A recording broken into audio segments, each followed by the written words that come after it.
Uma caminhada de mudança exige mais do que desejos, exige ações. Viver novas práticas é o que transforma a intenção em realidade. Hoje vamos aprender como incorporar hábitos que refletem a vida que Deus deseja para nós e como essas práticas moldam nosso caráter e direção. A gente está refletindo sobre o primeiro passo e a gente tem visto algumas implicações bíblicas de como é importante o entendimento sobre isso a partir do quesito salvação, porque a gente está trabalhando sobre darmos o primeiro passo em direção ao nosso Deus. E aí, a gente está desmistificando algumas coisas, porque a gente tem ouvido por aí ou aprendido equivocadamente que quando a gente dá passos em direção a Deus, às vezes esses passos são exigidos muitas coisas de nós que na verdade Deus não tem exigido. E aí a gente cai na armadilha de darmos passos religiosos. E não é isso que a gente, não é isso que Deus espera de nós. Deus não espera que a gente tome passos sobre aquilo que Ele não pediu, mas aquilo que na verdade tem importância para o coração do Senhor e para as nossas vidas. Então, hoje, nós vamos refletir sobre o primeiro passo, sobre o viver as novas práticas. A gente sabe que uma caminhada de mudança, para quem está querendo mudar alguns hábitos, mudar a vida, ou uma caminhada de mudança de um modo geral, exige de nós mais do que o desejo, né? Exige muito mais do que uma boa vontade. Eu tenho um desejo enorme de conseguir acordar cedo para dar uma caminhada ali na Coab antes de começar a minha rotina, mas fica só no desejo. Esse desejo eu não tenho conseguido. Então, o caminho da mudança exige mais do que desejo, né? Exige muito mais do que a boa vontade. Exige de nós ação.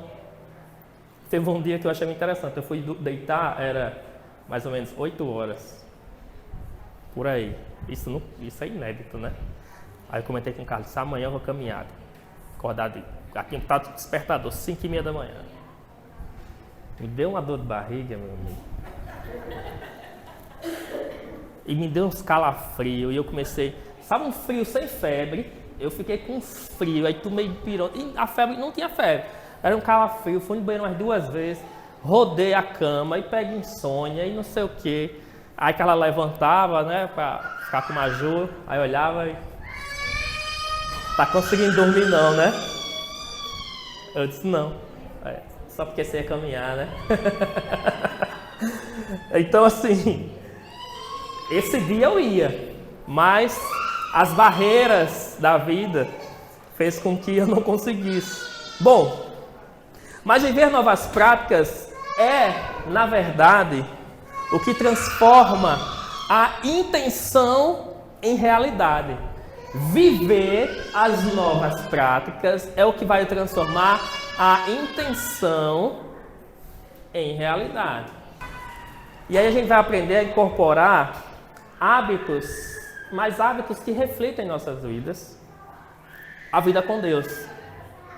Porque é importante que a gente tome hábitos realmente para mudar algumas ações em nós, algumas coisas que a gente tem, alguns hábitos que precisam ser melhorados, como justamente dormir mais um pouco, tem gente que dorme pouco, né? Dormir mais, né? Ter uma vida mais saudável, tudo isso é hábito importante, mas a gente também precisa refletir sobre hábitos que de fato refletem a nossa vida com Deus. O que é isso? É aquilo que Deus deseja para nós. E Deus quer que a gente tenha uma vida com cuidado com a saúde. Sim, Deus quer que a gente tenha uma vida fitness, viu, Alan? Deus quer. E eu estou desobediente a Deus. Que bom que Deus perdoa o pecador, que nem eu. Mas eu tenho orado, pedido ajuda a Deus. Mas também é muito importante a gente se preocupar com hábitos, na verdade, que reflitam aquilo que Deus quer para nossas vidas. E como é que essas práticas começam a moldar o nosso caráter, começam a moldar a nossa vida de um modo geral. Que a gente pode...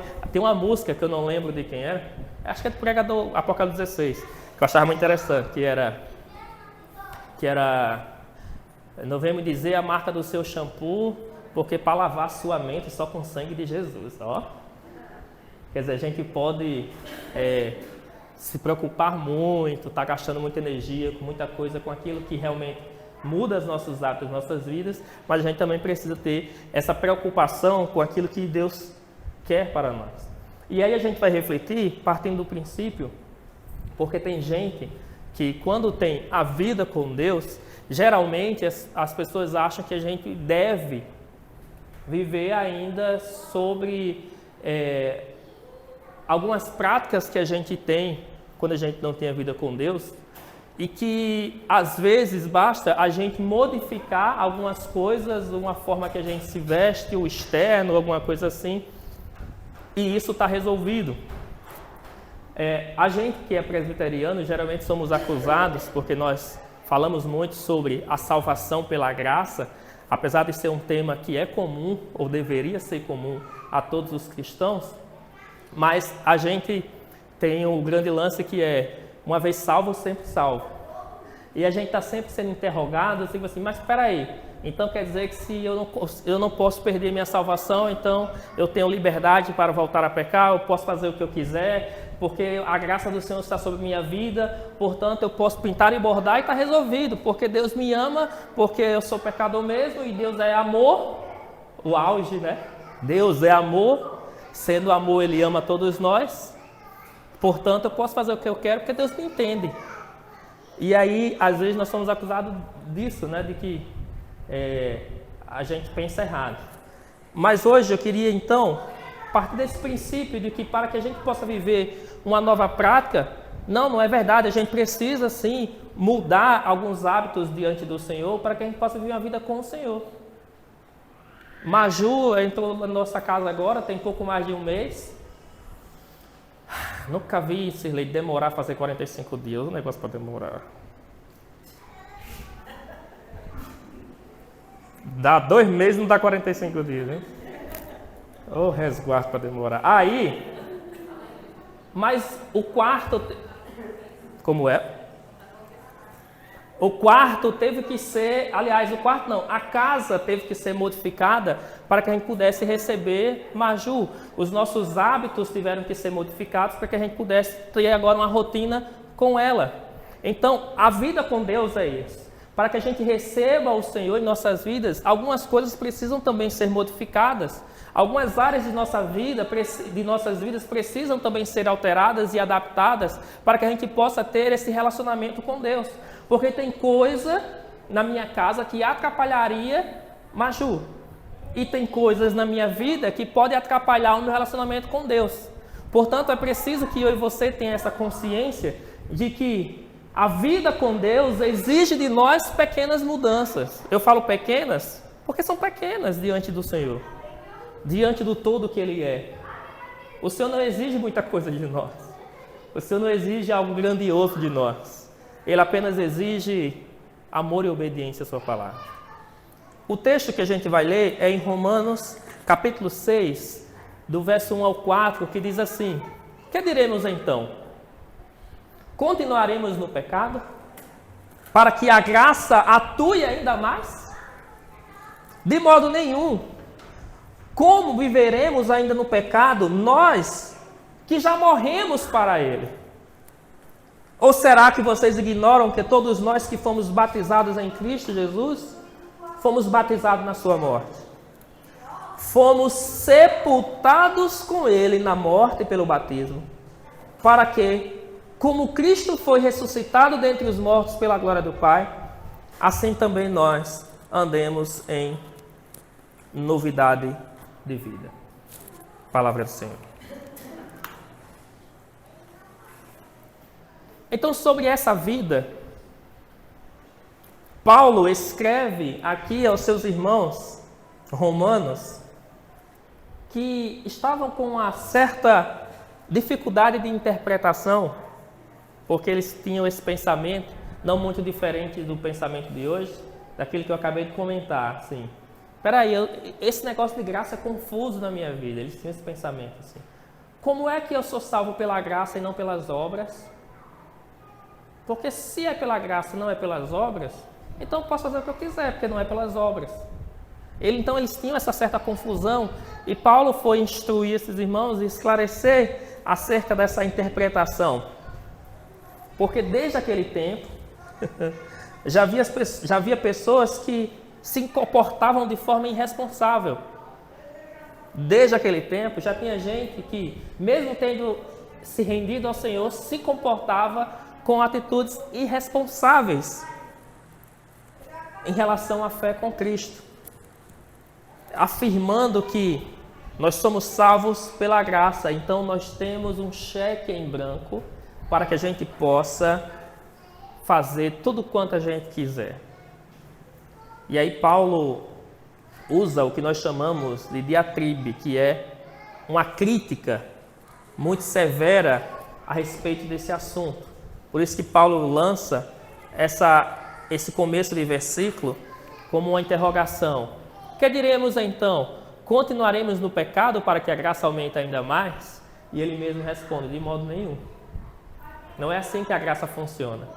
A graça não é o quanto maior o pecado, maior a graça de Deus sobre nós. Não é assim que a graça funciona, né? O amor de Deus, ele é sobre nós, não de acordo com o tamanho do nosso pecado, até porque a graça é favor imerecido. Então, tanto quem tem muito como quem tem pouco, independente de você fazer o bem ou não, nenhum de nós merecemos o Senhor, nenhum. Até aquela pessoa mais santa que possa existir, mas nenhum de nós merecíamos, porque todos nós somos filhos da desobediência. A partir do pecado dos nossos pais, né, Adão, como é que algo, eu gosto sempre de usar esse exemplo, como é que algo que está, infectado, pode dali sair algo que não também esteja infectado? Como é que algo que está com vírus, por exemplo, pode multiplicar algo que não esteja, né? Então, dali em diante, existe essa separação do homem com Deus, portanto, nenhum de nós merecemos. Mas Deus, com a sua graça, com o seu favor, com o seu amor, nos alcançou. Oba! O Senhor nos alcançou, não é pelo que eu faço. Se assustou? Não é pelo que eu faço. Então, se não é pelo que eu faço, eu posso fazer o que eu quiser. Aí Paulo vem dizer, de maneira nenhuma. Então, pode ser que você se impressione, mas é mais comum do que você imagina o volume de gente que acredita nisso. É muito comum o número de gente que acredita nessas coisas. De que o Senhor é puramente amor, e por ser puramente amor, eu posso ter uma vida aberta, no sentido de fazer o que eu quiser. Mas e nós? O que é que há de novidade nas nossas vidas cotidianas depois que Jesus entrou em nossas vidas? O que é que há de novidade na sua forma de pensar depois que Jesus entrou na sua vida? O que é que há de novidade nas suas ações depois que Jesus entrou na sua vida? Então, partindo desse princípio, eu queria trazer duas considerações. Hoje é só duas. Rapidinho. A primeira consideração para nós, para vivermos novas práticas, é preciso morrer para o velho eu. Porque nós estamos falando de alguém que teve uma mudança drástica de vida. Nós estamos falando de alguém que nasceu novamente. Com Cristo não é uma vida aprimorada. Olha, depois que eu entrei na igreja X, a minha vida melhorou, as minhas ações melhoraram. Que bom, porque a tendência da religião até é fazer isso, mas com Cristo não. Cristo é morrer e nascer novamente. Cristo não é melhorar a sua vida um pouquinho. Cristo é o que você viveu até aqui, ponto final. Cristo é o que você viveu até aqui, esqueça. Você agora vai ser morto comigo na cruz. E a partir daqui você vai ser ressuscitado comigo também para uma nova vida. Portanto, para viver novas práticas é preciso morrer para o velho eu. Esqueça o que você era até aqui. Cristo entrou na sua vida, é uma nova história. E para viver novas experiências, é preciso a gente morrer, matar o nosso velho homem para viver novas práticas. O texto diz assim: nós fomos sepultados com ele na morte pelo batismo, para que, como Cristo foi ressuscitado dentre os mortos, pela glória do Pai. É importante a gente lembrar que no início da igreja era comum que o batismo aqui fosse acompanhado da primeira afirmação de fé em Jesus. Os cristãos naquela época, a primeira afirmação de fé já era o batismo. Então eles, não é como hoje que a gente passa por uma escola, né, de discipulado, tem um período. Então a gente está falando de um contexto que era diferente, né? E hoje a gente compreende isso, a gente faz isso de uma maneira mais diferente. E nós estamos usando o batismo aqui como referência do que significa. O que é que significa aqui nessa referência do batismo? Como Paulo está escrevendo, para que, pois fomos sepultados com ele na morte pelo batismo, né? Aqui na simbologia do batismo, do ato de você morrer e nascer novamente, como a gente tem aprendido historicamente. Então, no batismo, a fé em Cristo, preste atenção nisso aqui, a fé em Jesus é que é o essencial. Porque você pode ter o elemento da água, você pode ter a fala, mas se não existir aqui o contexto da fé, se não existir a fé em Jesus, são só práticas. E quantas pessoas fizeram isso nas suas vidas, né? Só práticas. Enche a boca e sei lá, tornou isso mais...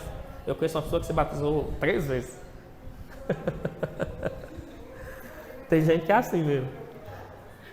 Mas o significado que isso é, a fé em Jesus Cristo é o elemento essencial. Não é quantidade de água, viu, Goré?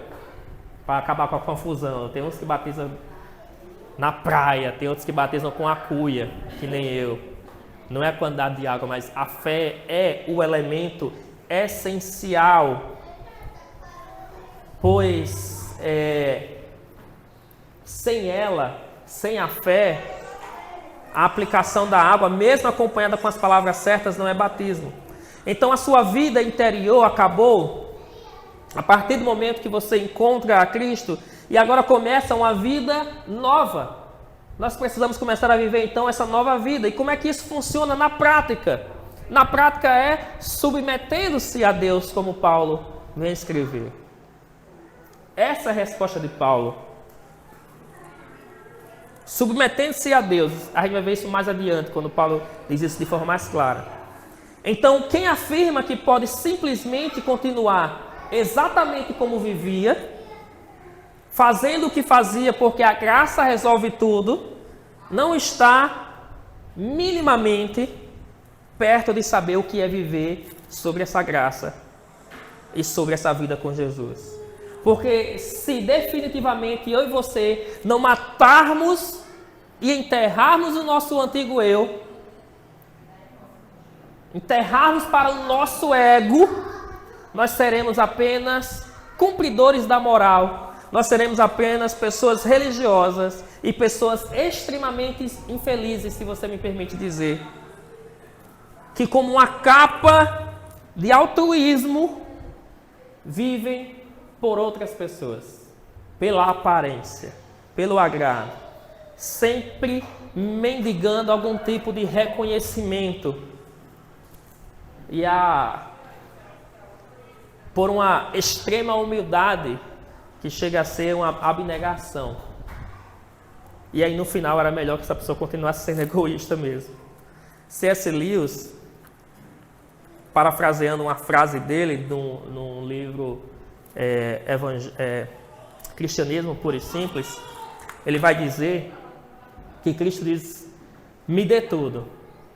Eu estou parafraseando, né? Dê-me tudo. É Cristo dizendo isso aqui. Não quero uma parcela do seu tempo, uma parcela do seu dinheiro, uma parcela do seu trabalho. Eu quero você.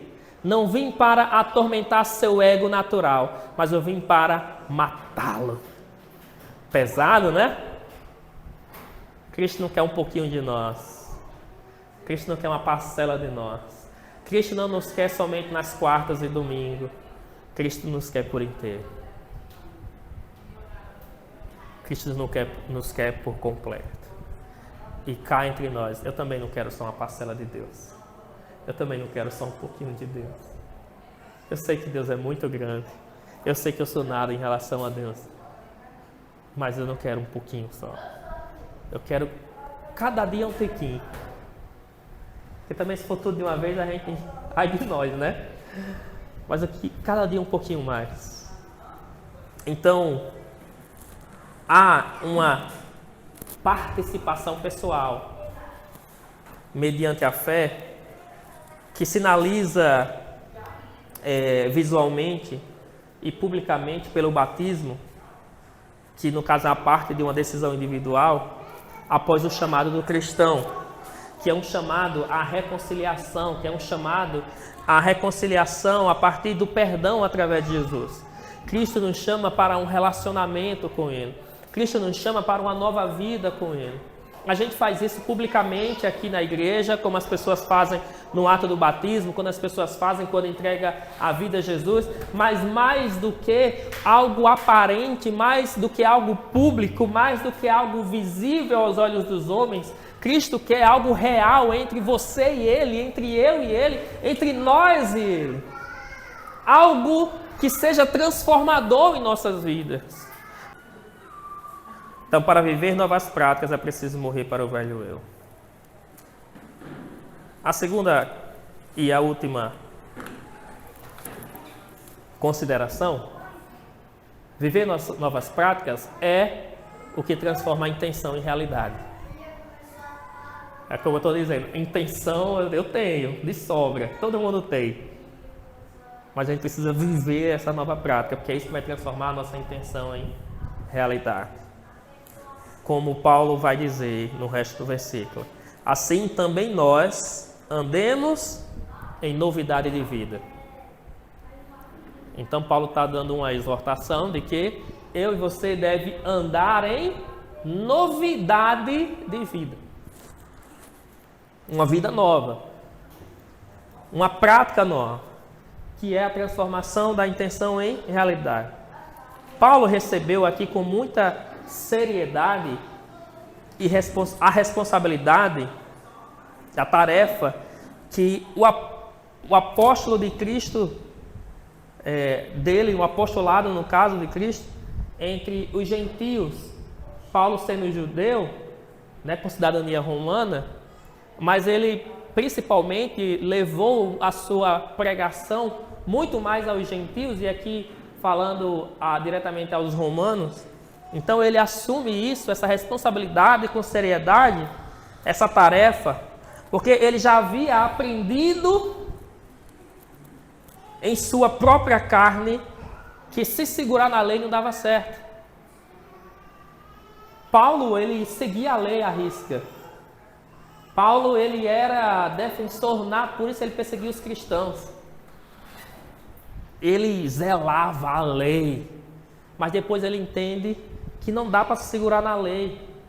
Não dá para a gente se segurar na lei como um código moral para que a gente possa alcançar a salvação. A lei passa a ser um método para alcançar a salvação.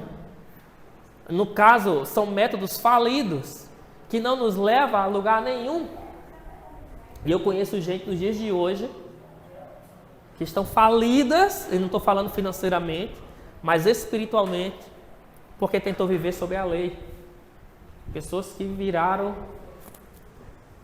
loucos. Então, quando o homem se rendia, quando o homem rendia sua vida ao Cristo ressurreto e ao poder do Espírito Santo, o seu interior passava por uma transformação radical. A lei não proporcionava essa transformação interior.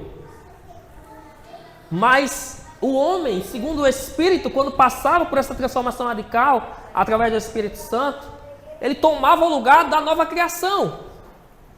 Ele tomava o lugar da nova atitude. E isso acontecia por meio da graça.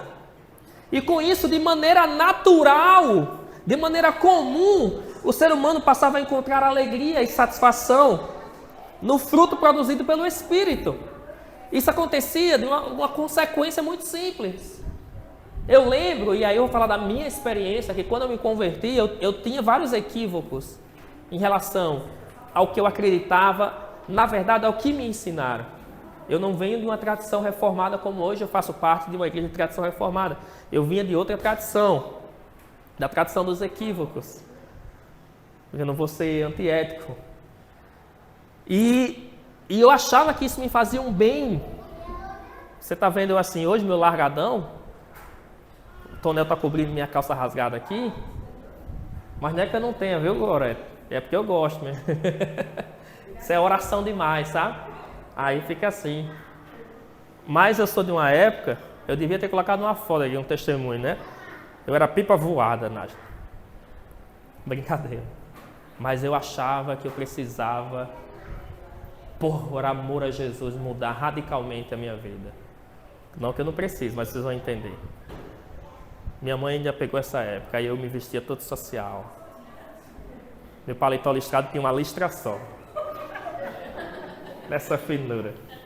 Uma gravata aqui. Quando não era gravata, olha o auge, Alain. Calça social, camisa gola polo e sacada.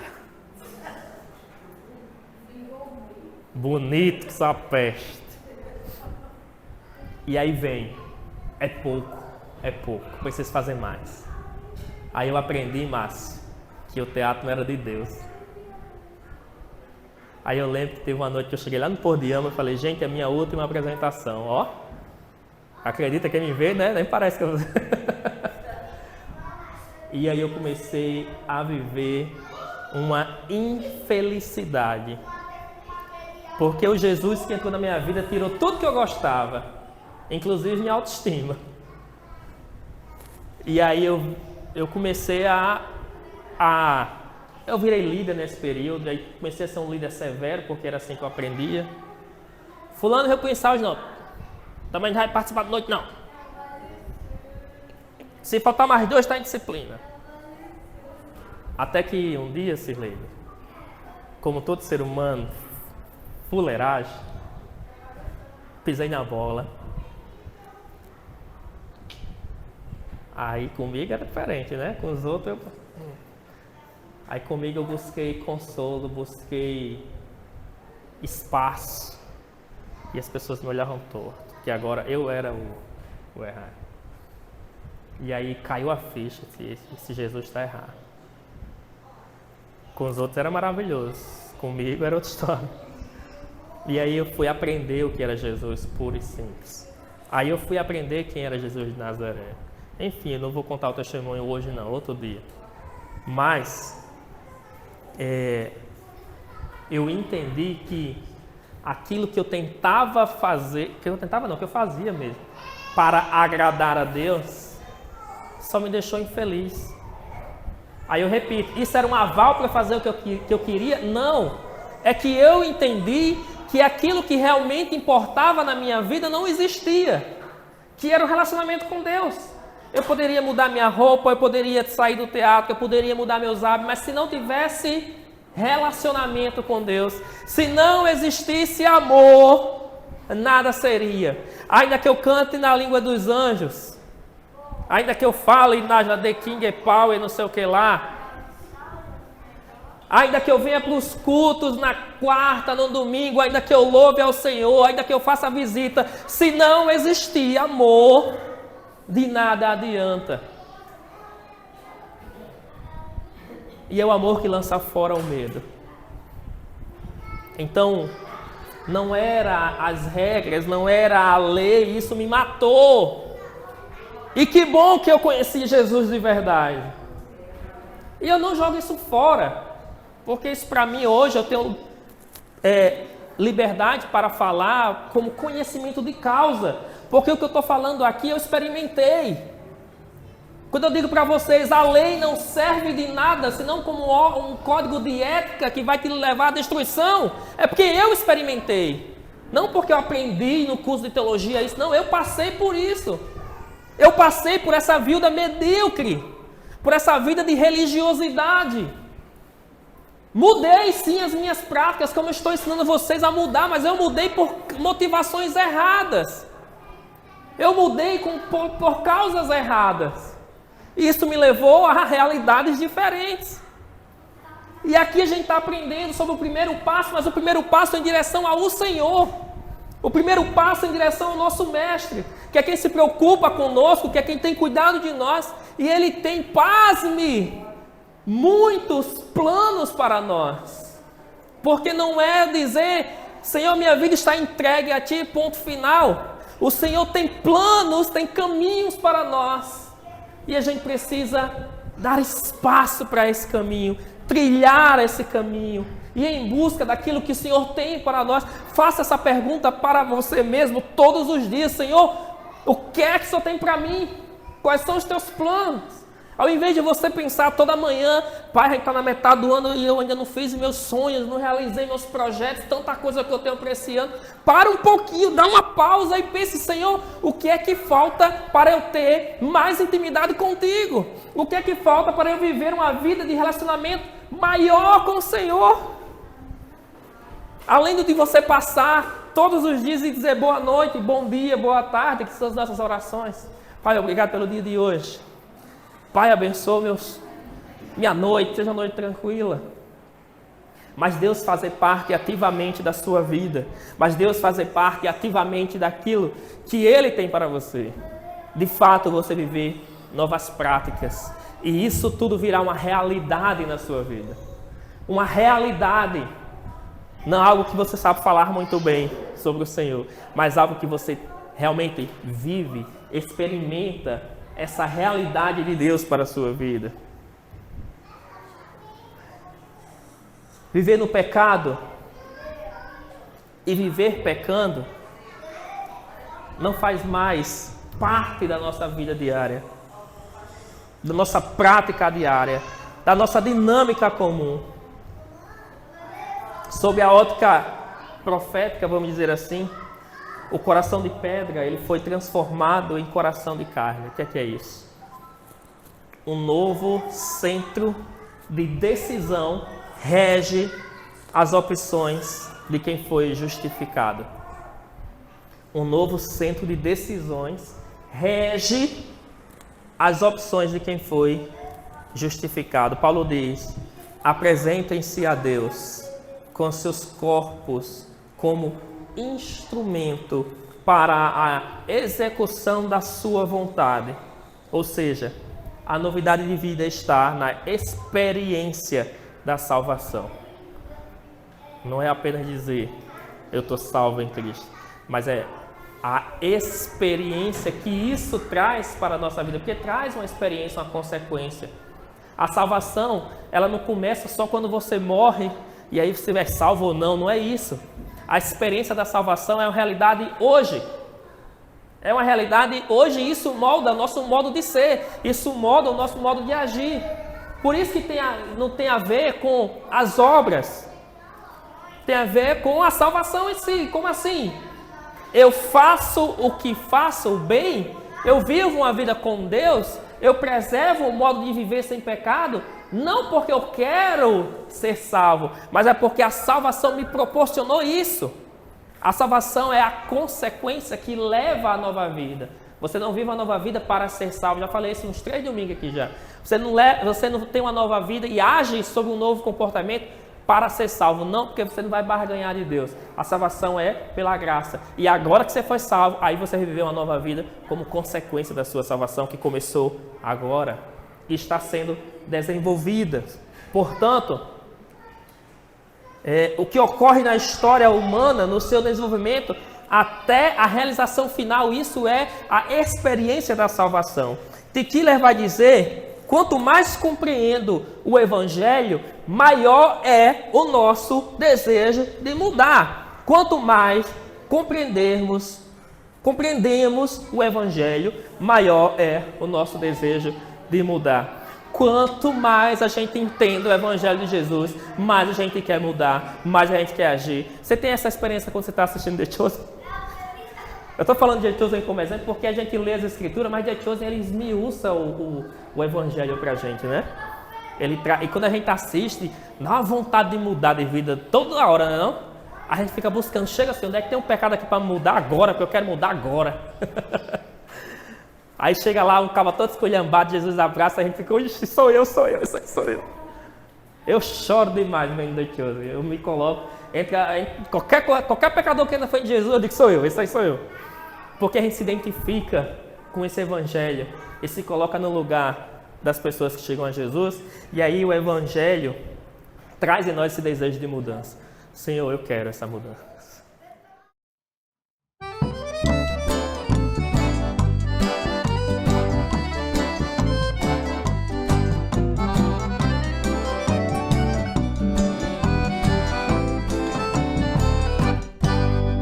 Gente de todas as partes desses Brasis, de um Brasil tão grande, gente tão diferente, mas de essência tão igual.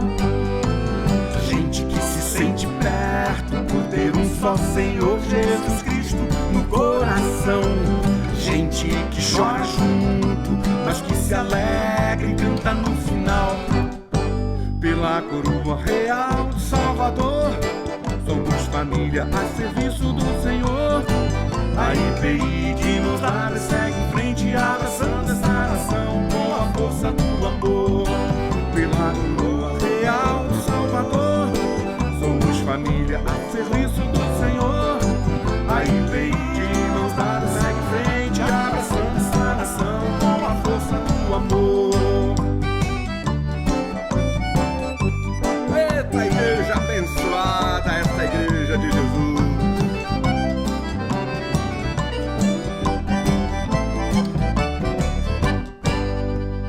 Pode ser um churrasco, um chimarrão, carne de sol, um baião, macaxeira ou pinhão, tainha, dourado e tudo de feijão.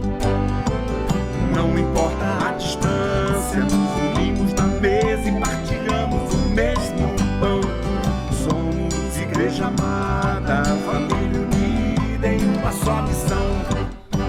Pela coroa real do Salvador, somos família a serviço do Senhor. A IPI de Mãos Dadas segue em frente, abraçando essa nação com a força do amor. Pela coroa real do Salvador, somos família a serviço do Senhor. A IPI de Mãos Dadas segue em frente, abraçando essa nação com a força do amor. Eita, igreja amada.